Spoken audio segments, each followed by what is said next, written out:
Je vais te raconter l'histoire d'un jeune adolescent qui a eu la grâce de très tôt connaître Dieu. Dès son jeune âge, il servait déjà Dieu, il connaissait déjà la parole de Dieu, il enseignait et il emmenait même plusieurs de ses amis à l'école, puisque c'est là-bas qu'il faisait l'œuvre, à donner leur vie à Jésus. Et pour raconter son histoire, en fait, sa mère travaillait dans un couvent.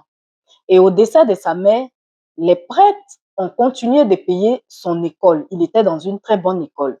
À un moment, ses oncles sont allés voir les prêtres pour leur dire que l'école n'intéresse pas cet enfant, donc qu'ils arrêtent de continuer de payer son école. Et c'est comme ça que les prêtres aussi, ils ont arrêté de payer l'école de cet enfant qui était maintenant obligé de changer d'école, aller dans une école qui était un peu en dessous de celle qu'il devait quitter. Et ce jeune homme-là, il a été découragé. Il s'est dit, mais comment il peut servir Dieu? Comment il peut croire en Dieu et que Dieu permette que ce genre de choses lui arrivent? Donc, Dieu n'existe pas et il a rétrogradé.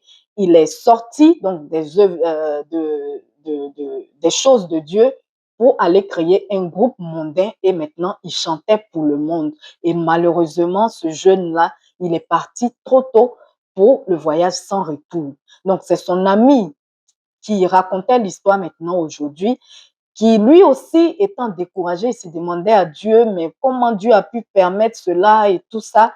Et il dit que c'est lui aussi, plus tard quand il a grandi, qu'il a pu comprendre que en fait, ce jeune homme-là, sa mission était terminée dans cette école. C'est vrai que ses oncles n'ont pas bien fait. Ils sont allés raconter du n'importe quoi, mais sa mission était terminée dans cette école. Dieu voulait qu'il aille encore dans une autre école pour continuer l'œuvre. Donc, l'école qu'il devait maintenant fréquenter, qu'il a refusé, se disant que voilà, Dieu n'existe pas, c'est pourquoi Dieu a permis qu'il quitte cette bonne école pour une autre école. Et c'est comme ça qu'il a rétrogradé, malheureusement.